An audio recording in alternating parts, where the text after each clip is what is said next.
And with that, I welcome you into Coach's Corner. I am your host, Lucas Kochevar, as always, and welcome to Coach's Corner. We're live on the YouTube, back again. Haven't been in 2 weeks. Haven't been live, at least. Had a couple recorded stuff. Was on the road last week, so no YouTube show, but put out the pod. So, of course, always check out the old episodes in case you want some very out-of-date, very bad information news from yours truly, because I recorded and there was a deal for Kristaps Porzingis in place to go to the Celtics.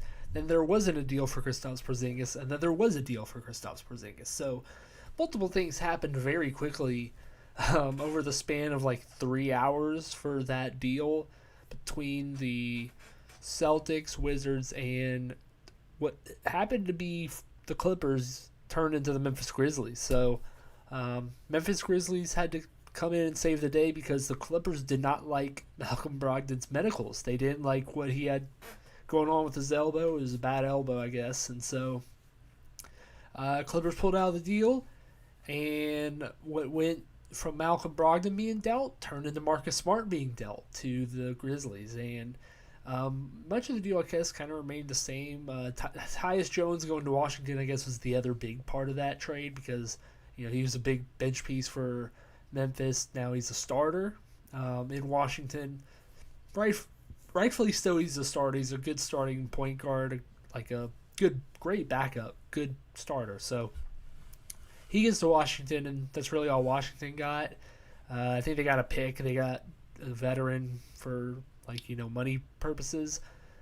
But trading Kristaps Porzingis to the Celtics, I mean, I kind of talked about it at length, how it kind of affected everything for the Celtics and their end of the deal. But the big part now is Marcus Smart being gone. Marcus Smart is now in Memphis. Obviously, the connection was made very quickly. The grit and grind Grizzlies of the early 2010s. Very famous for their, Oklahoma State point guard that came from the Celtics and Tony Allen. They get practically the same player, except I think he's actually better. Just a better player overall than Tony Allen ever was. But they get Marcus Smart to plug in, basically replace Dylan Brooks because they said he's coming back under no circumstances. And so they get, the replacement for that. They figure out what they want to do now. And yeah, Marcus Smart is a Grizzly. And so Celtics lose a little bit of their edge. Their fan base was crushed, rightfully so, which, I mean, very prominent player like Marcus Smart, who's been around since the rebuild. I can understand the disappointment in losing him, but they did. So, unfortunately, that's how it goes. But we have some other NBA trade news that we'll get to in a second here. But real quick, I wanted to mention LSU in Florida. They're doing a baseball thing. They're playing the game as we record right now, middle of the fifth. LSU up 10-2 right now. College baseball is crazy where, anything could happen. It's not like MLB where basically, this is done. No, college baseball is a very, very topsy-turvy, crazy sport. So this could change very quickly. But right now, LSU is holding serve up 10-2. They're just handling their business. And they're not even, don't even have their big gun pitching. They have T. Hurd, who's had some really nasty pitches here and there. But yeah, LSU's doing the thing where I think they're going to win the national title. They do that thing in football normally, but baseball, this is a new one. First time since 2009, I think I remember hearing people say. So LSU, if they hold on, good for them. If Florida comes back, good for ratings. I don't know. It's been a great World Series, College World Series, as a whole, the whole tournament. Been in some great games. And the first game of this series was awesome. Had a walk-off bomb from LSU from Tommy Tanks. But these past two games have been blowouts. So tough, but I mean, I think it's overall been a pretty good time for them. But so going back to the NBA, because I think this is going to be an NBA heavy show. Really, it's kind of centered around news that relates to the NBA because it is their off season, and I maintain the whole off season is the craziest time for sports. It's the craziest off season by far. So John Collins, my Atlanta Hawks, finally decided to part ways. and trading John Collins to the Jazz for Rudy Gay and a second-round pick. The second-round pick does absolutely nothing. Don't even think about it. Rudy Gay is way older than I thought he was. I guess way younger. I thought Rudy Gay has kind of just been existing on teams, not playing or anything. But I think Rudy Gay actually has been helping some teams off the bench, and longer than I thought he would be, because he just kind of seemed like, your typical, shoot the ball a lot, don't really think, just shoot, and doesn't really do much else, and he's going to get played out of the league. But turns out he's still around. He's on the Jazz, and he got traded to the Hawks now. So we'll see if they hold on to him. I think he probably will stay around just as a guy off the bench. I don't want to say mentor, because I don't know what Rudy Gay would be mentoring, really, but I don't know who he would be. But regardless, Rudy Gay coming off the bench is a pretty good player, I think, fine player. But John Collins leaving Atlanta is the big chunk of this deal, because John Collins has been in trade talks for years now. It's been ever since his second to last year before his extension, so 4 years. 4 years he's really been on the trade block, and he's played for Atlanta 6. So, it finally happened. John Collins is only 25, so that's a kind of a shocking part of it. He makes $25 million a year, which people kind of made a deal out of, and I get it to a degree where John Collins likely isn't a $25 million player.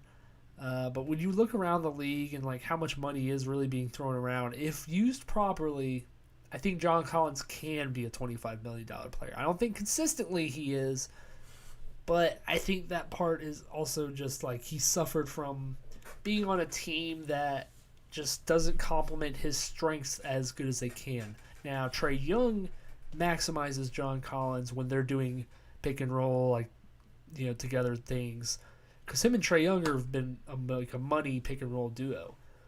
But I think the other pieces around Collins hurt him severely. I don't think DeJounte Murray ever really meshed well with Collins, how they both kind of play. Capella, although they have had success, I don't know if Capella's the right center to maximize Collins' strengths. I don't know. DeAndre Hunter's just... Him and DeAndre Hunter are just two beings that exist on a court together. They don't complement each other really at all. But regardless, John Collins, I have all the love for him. I really do think he's a really good player. I think he handled all these trade rumors way better than a lot of players would, because, like I said, he's been in the trade rumor mill for 3-4 seasons, and it can't be easy. And I think he did give the city everything he had. I think he had a great run during the the Eastern Conference Finals run. It's just, it was time to move on. I think it was, a team that needs to get under the luxury tax like Atlanta, because they always claim that they have to. They set a hard deadline on we have to reach, get under the luxury tax. You don't have to, but since you're complaining so much about it, moving John Collins is a way to create that money, to move away from him, just kind of get a fresh start, get a new 4 in there that Quinn Snyder could probably use better than John Collins, respectfully. And it's talked about as the Hawks might go into the luxury tax now. They're not. The Hawks will not spend more money than they have to. They will not go above any luxury tax line unless they move more salaries, like Capella and Hunter, which I think they will move off of at least one of the two.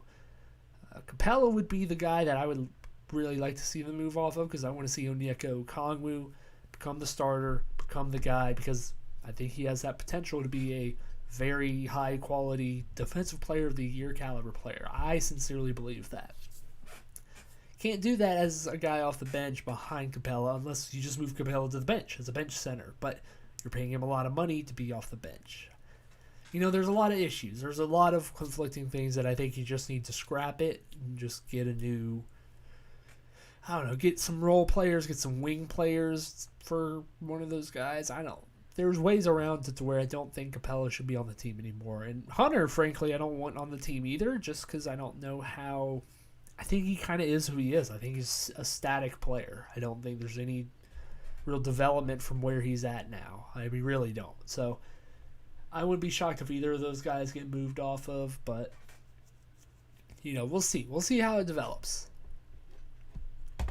So moving off of that, we'll go to the NBA draft, because that's another thing that happened while over the weekend. It was the very beginning of the weekend, that Thursday night, where I had talked about, the Porzingis trade. I talked about a couple other things regarding that. And I didn't really get to touch on the NBA draft. So, let's talk about the NBA draft. I mean, Victor Wembanyama, obviously, we've been talking about him forever. Just kind of like who he is, what's going to happen with him. As he comes over from France to the NBA, I'm still very high on him. I know everyone in the world is, but he goes first overall. We all knew that. And then the draft started it too. It really did, because there was the reports about Charlotte and Scoot Henderson being the pick for the Hornets, because Shams Charania reported that early on Thursday morning, moving a lot of draft lines, like moving a lot of odds where people have been placing money and whatnot. And I don't know if you knew this, but Shams Charania is works for FanDuel, which is a sports book. So I'm not going to accuse anyone of cooking the books. I'm not going to, make those crazy accusations. But I do think it's a little funny how he puts out that report, the odds change, and then magically the Hornets go with Brandon Miller, who they were linked to the whole time. So I don't know. I have my side eye. I have my, I don't know about you. I have that going on for me. But Brandon Miller to Charlotte, I think that's a good fit. I do feel like people really did want Scoot there as a 6'2" guard next to LaMelo. I don't know if they would have gotten the best out of that, just based on how I know Charlotte is run as an organization. I think Brandon Miller does fit better there. I do think they can actually utilize Brandon Miller better than they would have Scoot. And Scoot might be the better player. Scoot, people really might really prefer the talent of Scoot, and you take talent over fit. But could Charlotte really utilize a 2-point guard backcourt? Are we really sure the Charlotte Hornets, out of all teams, could do that? So I am very fine with Charlotte going with Brandon Miller, probably the safer pick out of the two, from just the talent level and actually, like I said, kind of fit. He just probably works better. So Brandon Miller to Charlotte. No one really talks about his off the court stuff anymore. I think that's pretty much in the past. So whatever. Scoot Henderson to Portland. This is your update about Damian Lillard not wanting to be traded. He of course, keeps coming out with that. Will not stop telling us that he doesn't want to be traded, or that he's thinking about his future. I'm so done with Damian Lillard. I really am. He keeps telling us all these things about his future, and it's like, dude, you're not being traded. You haven't wanted to be traded. Why do you think we care now? Just stay in Portland. Just stay there. Score your 30 points a game. Let everyone cry about how you don't have any help. Just retire and go off to the sunset as a loyal player. Come on, man.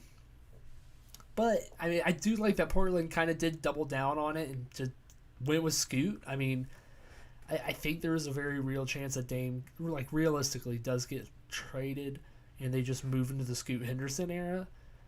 Because I mentioned the backcourt point guard duo of Ball and Henderson, how I don't know how that'd work. I don't know how Damian Lillard and Scoot Henderson work together, but, Scoot can come off the bench while he's developing, and, they can keep trying to do the win thing with, Dame and the starting front court or back court for Portland and try and get a star for him. But I don't know. There's so many layers and weird issues with Portland that I personally have about how they just exist, and it legitimately makes my head hurt, and I don't even want to think about Portland anymore.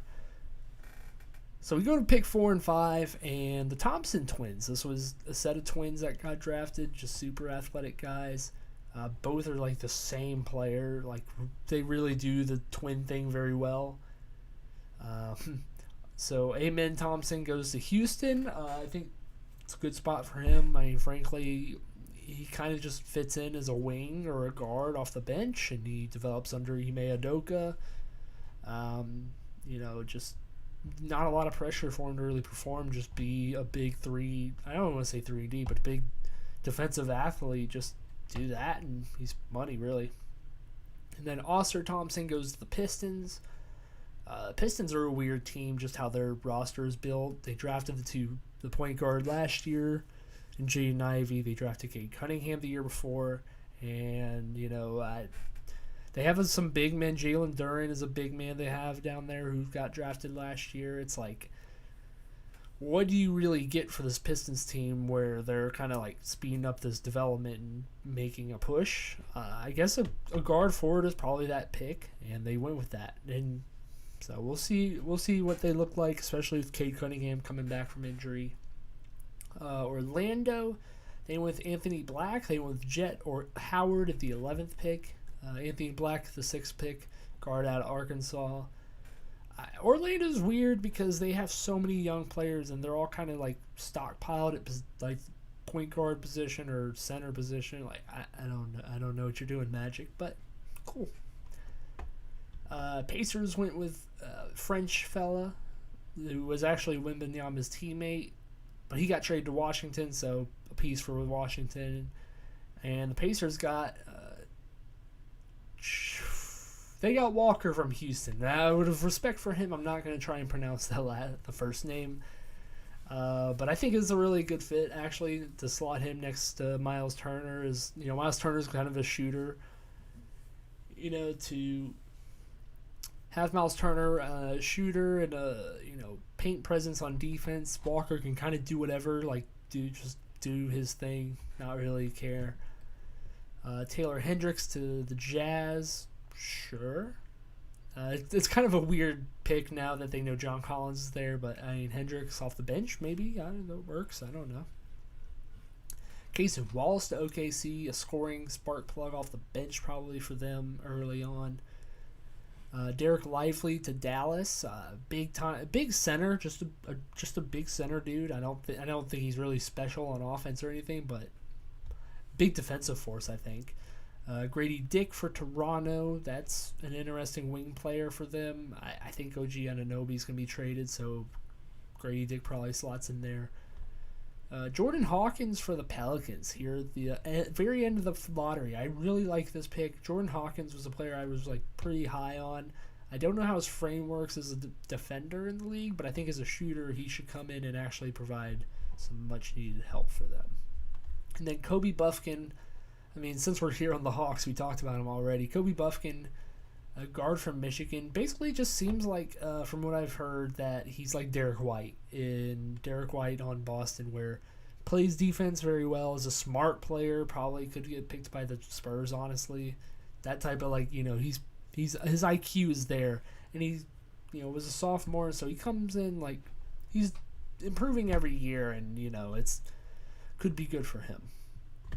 Jamie Jaquez Jr. is the most Miami Heat pick ever. If you ever watch his highlights, a couple players skipping by. Cam Whitmore is the big faller, and I mentioned that I really wanted the Hawks to draft Cam Whitmore.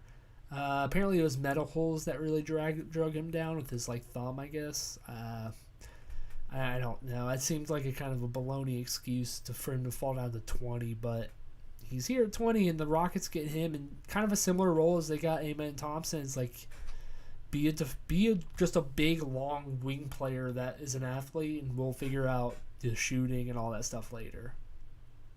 Chris Murray is a cool player that Portland picks up from Iowa, the brother of Keegan Murray. He was so close to being reunited with his brother on Sacramento. Even then, I think they traded the picks. So Memphis gets Marcus Sasser. He was a really good player at Houston, and that's really about it. Denver ended up getting Julian Strather from Gonzaga, kind of a guard forward. I mean, a guy that I think they can, kind of use like Christian Brown and just be just a dude, just a really good dude. Then some other notable picks. Jalen Pickett, I thought that was a really good pickup. He had a great end to last year, and I'm trying to think. Denver didn't have a point guard, really. I mean, thinking about that playoff run, they just didn't run a point guard. Reggie Jackson came in for 5 minutes of one game, and I'm sure they don't want to do that again, so Pickett maybe develops into that for them. Trying to think some players. If you did more Hawks talk, Mohamed Gire from Washington State. Kind of an undersized guy, but shows flashes of other things. You get some more foreign names, a guy from New Zealand, a guy from Serbia. Amani Bates was the number one high school player 3 years ago. He had a lot of pressure put on him unfairly. I think, didn't really play up to his level. I just kind of transferred, I think, went back home to Eastern Michigan eventually. He gets drafted 49th overall to the Cavs, and I think that's a great spot for him to just, he won't play. He won't play. Admittedly, he will not play in the very beginning here, but as a guy that just stick on the bench to develop him maybe. He's a great shooter, a big, long, lanky kid. Put some muscle on for the Cavaliers, and maybe you have a guy there, but I really like that fit for him. Oklahoma City getting Keontae Johnson.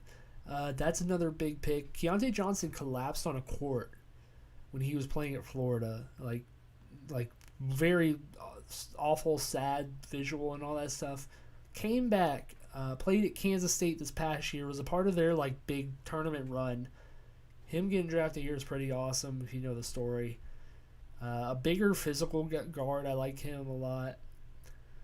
Jalen Clark would have been big if he didn't tear his Achilles, but even then, I like that pick a lot. I didn't know Isaiah Wong got picked. He had a great run with Miami in their Final Four run.